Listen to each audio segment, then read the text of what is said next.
Hello everyone, I am Sheikh and welcome to our YouTube channel Mahatma ji educator. तो आज की इस वीडियो में हम लोग केमिस्ट्री के सिलेबस के बारे में और केमिस्ट्री को कैसे जो है हम लोग 3 महीनों में फुल्ली सिलेबस को कंप्लीट कर लेंगे, इसके बारे में आज हम लोग देखेंगे इस वीडियो में कि कैसे जो है 3 महीनों में हम लोग अपने सिलेबस को खत्म कर सकते हैं और अच्छे से अच्छे मार्क्स ला सकते हैं, अच्छे से अच्छे मार्क्स फोड़ सकते हैं।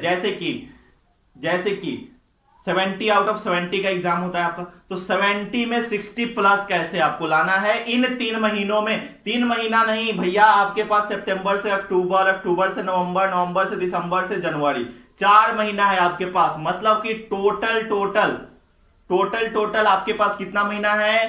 तो 120 दिन है। कितना दिन है आपके पास? 120 दिन है, ठीक है। अच्छा, अब देखो दिसंबर, 30 दिसंबर तक का डेट हम आपको दिए हैं। 30 दिसंबर से पहले आप लोगों को कैसे भी अगर आप लोग सिलेबस खत्म कर लेते हो अच्छे तरीके से, सब चीज याद हो जाता है आपको, पूरे मैथ्स बना लेते हो, पूरे केमिस्ट्री के क्वेश्चन कर लेते हो, पूरा गेस पेपर से आप याद कर लेते हो, जो हमने नोट्स आपको दिया है उससे याद कर लेते हो, तब जाके आप 30 सितंबर से पहले तब आपको अच्छे मार्क्स कैसे आएंगे, अभी ध्यान से देखते जाना, ठीक है। तो 30 सितंबर के बाद हम लोग क्या करेंगे? अब आप पूछोगे भैया 30 सितंबर के बाद क्या करेंगे? एग्जाम तो फरवरी में होता था, लेकिन इस बार कोविड-19 के वजह से एग्जाम मार्च तक जाएगा। तो आपको हम बता देना चाहते हैं, ठीक है, मार्च तक जाएगा, लेकिन जो दिसंबर के बाद का जो टाइम बचेगा उसमें हम लोग रिवीजन पे रिवीजन मारेंगे। जितना ज्यादा रिवीजन उतना ज्यादा नंबर, जितना ज्यादा रिवीजन उतना ज्यादा नंबर। यही है, यही सिर्फ मतलब कि रूल है, फॉर्मूला है मार्क्स अच्छे लाने का।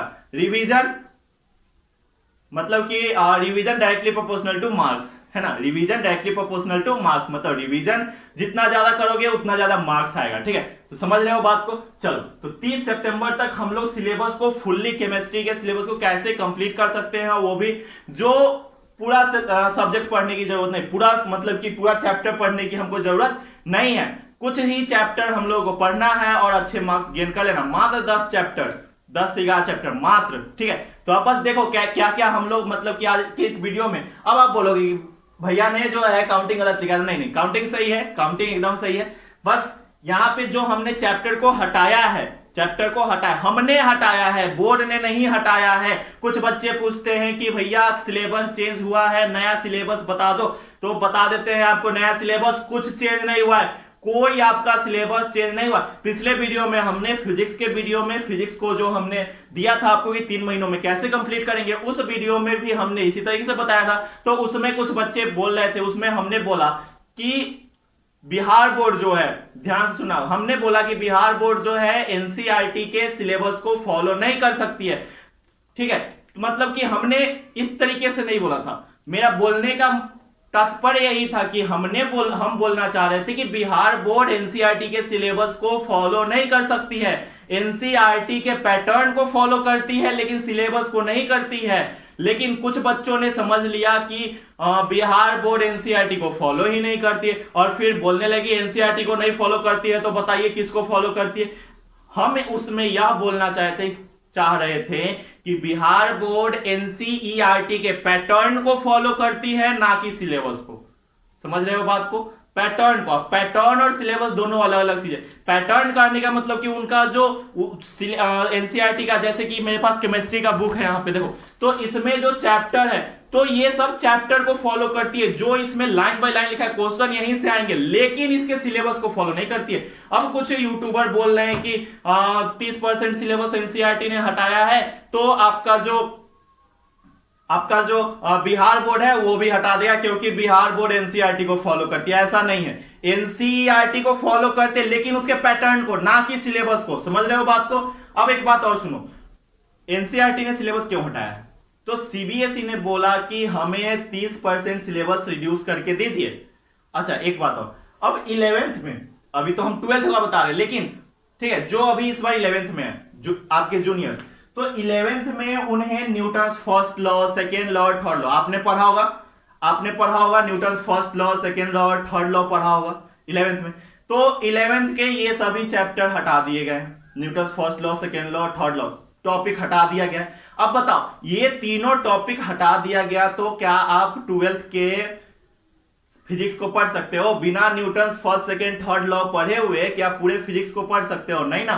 तो फिर गलत है। सिलेबस उनके लिए खत्म हुआ है जिनको मतलब कि सिर्फ और सिर्फ एग्जाम देना है, बोर्ड का रट के देना है, आपके लिए खत्म नहीं हुआ। चलिए तो हम लोग फालतू बात छोड़ते हैं, काम की बात पे आते हैं। अब देखो सबसे पहले आपको solid state chapter number 1 chemistry का, ठीक है। अब ध्यान से देखो यहां से लेकर यहां तक चैप्टर नंबर, ध्यान से देखना, चैप्टर नंबर 1 to 5, यहां से मतलब टोटल 5 चैप्टर फिजिकल के हैं। ये क्या है? फिजिकल के, ठीक है, फिजिकल के ये पांचों चैप्टर आपके लिए बहुत ही ज्यादा इंपॉर्टेंट है। अगर इस पांचों चैप्टर को अगर आप इसमें से कोई भी एक चैप्टर छोड़ते हो तो आप फेल हो जाओगे, समझिए। अगर पास होना है, सिर्फ जिनको पास होना है, यह एक बात और हम बताना चाहते हैं, यह वीडियो उनके लिए है जो सिर्फ पास होना चाहते हैं या फिर जो अभी तक सिलेबस कंप्लीट कर लिए हैं, उनके लिए भी यह वीडियो है। जो सिलेबस कंप्लीट कर लिए हैं उनके लिए है कि कितने अच्छे मार्क्स स्कोर कर सके, जो अभी तक 50% किए हैं उनके लिए भी है कि और कितना हम लोगों को कैसे करना चाहिए, कैसे कंप्लीट करना चाहिए, कैसे सिलेबस को अच्छे तरीके से पढ़ना चाहिए और अच्छे मार्क्स लाना चाहिए। और उन बच्चों के लिए भी है जो कि फेल होने वाले हैं, मतलब जिनको लग रहा है कि हम फेल हो जाएंगे और वह बस पास होना चाहते हैं। अभी किसी को नहीं लग रहा होगा, वो जनवरी में लगता है। तो देखो तो जनवरी में भी देख रहे हो तो बस ये पांचों चैप्टर को पढ़ लेना अच्छे तरीके से। ये 5 चैप्टर 1 2 3 4 5 इजी टॉपिक है, इजी चैप्टर है, अच्छे तरीके से याद हो जाएंगे। सॉलिड स्टेट इंपॉर्टेंट चैप्टर है। सॉल्यूशन बहुत ही इंपॉर्टेंट चैप्टर है 12th क्लास का, समझ रहे हो। इलेक्ट्रोकेमिस्ट्री ये भी बहुत ही ज्यादा इंपॉर्टेंट है। केमिकल काइनेटिक्स, सरफेस केमिस्ट्री, ये 5 चैप्टर आपके लिए बहुत ही ज्यादा इंपॉर्टेंट है। इन 5 चैप्टर को आप स्किप नहीं कर सकते हो चाह के भी। उसके बाद ठीक है, मतलब कि ये 5 चैप्टर आपको पढ़ना ही पढ़ना है, एकदम VVI है। क्या है? VVI, very very important. उसके बाद चैप्टर नंबर 7 और 8, ठीक है, 2 चैप्टर नंबर 7 और 8। क्या है chapter number 7? The P block element. 8 क्या है? D and F block element. तो पी ब्लॉक और डी और एफ ब्लॉक ये जो दोनों चैप्टर हैं, पी ब्लॉक एक लंबा सा चैप्टर है, आपके क्लास 12 का सबसे बड़ा चैप्टर पी ब्लॉक है। हम आपको नोट्स भी देंगे इसका, बस 10 दिन रुक जाओ, नोट्स मिल जाएगा। जो बाद में देख रहे हैं उनके लिए नोट्स प्रोवाइडेड है, ठीक है। तो पी ब्लॉक एलिमेंट समझ रहे हो, प्लेलिस्ट बना हुआ है, नीचे डिस्क्रिप्शन बॉक्स में प्लेलिस्ट का लिंक भी दिया हुआ है, जाओ क्लिक करो, प्लेलिस्ट खुलेगा, प्लेलिस्ट में वीडियो डाला हुआ है, वहां से जाकर नोट्स डाउनलोड कर सकते हो।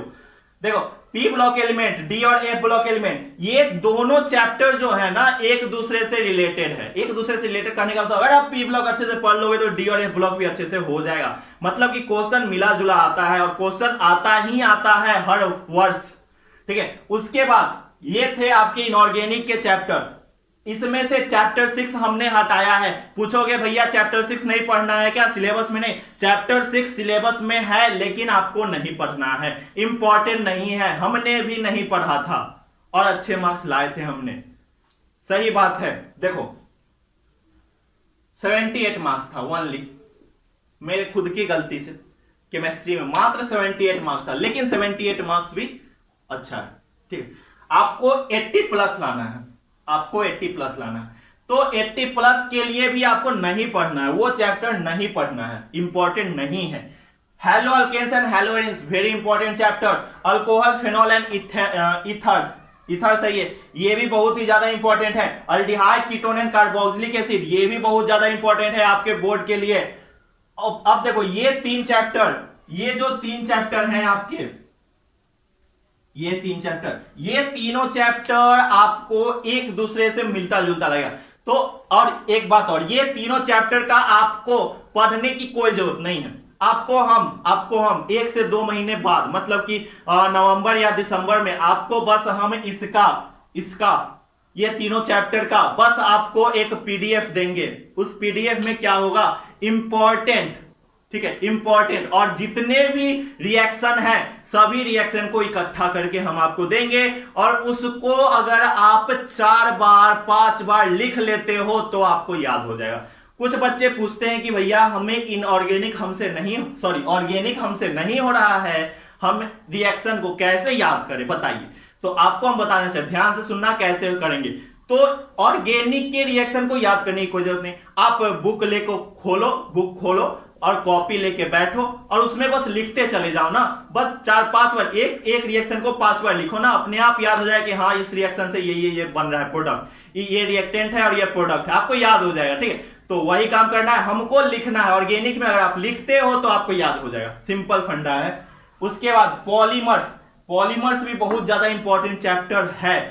इसमें शुरू के 10 पन्ने, ये भी काफी लंबा चैप्टर है, मतलब उतना भी नहीं, लेकिन शुरू के 10 पन्ने आपको अच्छे तरीके से आने चाहिए। जैसे कि नाइलोन 6 क्या होता है, नाइलोन 6 क्या होता है, ये सब आपको आने चाहिए। ठीक है, पॉलीथीन जो बनता है, पॉलीथीन में कौन सा रिएक्शन होता है, ये सब आपको आने चाहिए, ये सब ऑब्जेक्टिव में आता है। उसके बाद केमिस्ट्री इन एवरीडे लाइफ, दवाई के बारे में। ठीक है, बहुत इजी चैप्टर है, दवाई के बारे में है, या केमिस्ट्री इन एवरीडे लाइफ। ठीक है, मतलब कि हमारे एवरीडे लाइफ में, मतलब हमारे प्रतिदिन के जीवन में जो केमिस्ट्री लगता है उसके बारे में। जैसे कि पेट खराब हो गया तो दवा खाते हैं, ठीक है, इनो, तो इनो क्या करता है, तो हमारे क्या करता है,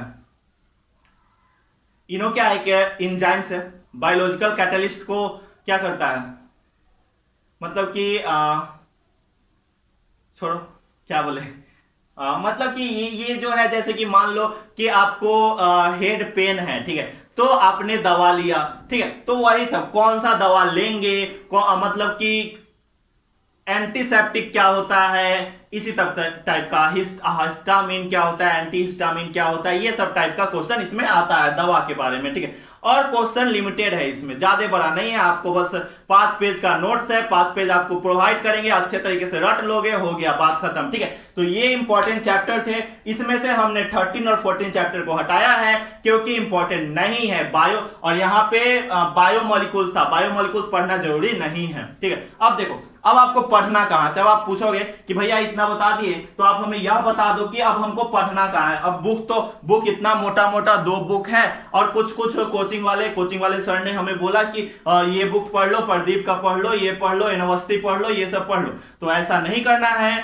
डीसी पांडे पढ़ लो, ये सब पढ़ लो, तो आपको ऐसा नहीं करना। आपको अगर पढ़ने का मन है बुक का, तो ये एनसीईआरटी बुक को ही पढ़ना है, सिर्फ और सिर्फ एनसीईआरटी। या फिर अगर वो नहीं पढ़ना चाहते हो, एनसीईआरटी बुक अगर आप नहीं पढ़ना चाहते हो, एकदम इजी लैंग्वेज में आप पढ़ना चाहते हो, तब जाके आपको क्या करना है, सिर्फ और सिर्फ नोट्स जाना है डिस्क्रिप्शन बॉक्स में, इसका कोई चार्ज नहीं लग रहा है, फ्री में है सब चीज। ठीक है, तो नोट्स आपको डिस्क्रिप्शन बॉक्स में उसका लिंक दिया हुआ है, प्लेलिस्ट का, प्लेलिस्ट खोलोगे नोट्स का प्लेलिस्ट खुल जाएगा केमिस्ट्री के। नोट्स को अच्छे तरीके से रट लेना है, क्या करना है, रट लेना है। अगर आप अच्छा मार्क्स लाना चाहते हो, बोर्ड का मार्क्स जो होता है ना, उसमें अब कोई बोलेगा कि यहीं पे डिसलाइक करने वाले बोलेंगे कि आप बोले रट लेना है, रट लेंगे हम, तो समझेंगे क्या। तो बोर्ड में कोई नहीं बोलता है कि आप समझे हो या रटे हो, उनको सिर्फ आंसर चाहिए। हाँ, आप जेईई मेंस का तैयारी करो, ठीक है, करो ना, नीट का तैयारी करो ना, समझो, लेकिन यहां पे आपको रटना पड़ेगा, नहीं रटोगे मार्क्स नहीं लाओगे। ठीक है, यहां पे पॉइंट बाय पॉइंट से आपको काम नहीं चलेगा, ऑब्जेक्टिव क्वेश्चन नहीं है यहाँ पे सब्जेक्टिव भी है, ऑब्जेक्टिव भी है, दोनों टाइप के क्वेश्चन है, तो यहां पे आपको रटना पड़ेगा। ठीक है, नोट्स, और केमिस्ट्री तो खासकर नोट्स आपको अच्छे तरीके से पढ़ लेना है। नोट्स के साथ साथ ब्रिलियंट का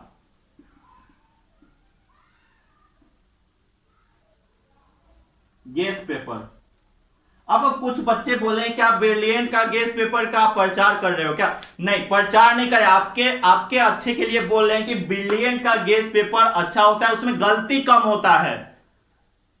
जितने भी गेस पेपर होते हैं गलती ज्यादा होते हैं, लेकिन ब्रिलियंट के गेस पेपर में गलती कम होता है, मिस्टेक जो है बहुत ही कम मात्रा में होता है, ना के बराबर होता है, नेग्लिजिबल होता है। इसलिए नोट्स और ब्रिलियंट के गेस पेपर अगर आप कर लेते हो अच्छे तरीके से दिसंबर से पहले, तब जाके आपको 70 आउट ऑफ 70 कोई नहीं रोक सकता, 70 में 70। अगर आप सिर्फ और सिर्फ ब्रिलियंट का गेस पेपर भी करते हो फिर भी आपको 50 आएगा, समझ रहे हो बात को। और उधर तो आपको प्रैक्टिकल में 28 मिल ही जाएगा, तब सोच लो कितना अच्छा मार्क्स रहा, समझ रहे हो ना। और एक बात और, बोर्ड एग्जाम आपके लाइफ का सबसे इजी एग्जाम है, और इसके बाद क्लास 12 के बाद आपको कोई भी बोर्ड नहीं मिलेगा, सिर्फ आपका स्कूल का लाइफ आपका द एंड हो रहा है क्लास 12, ठीक है, लास्ट है क्लास 12।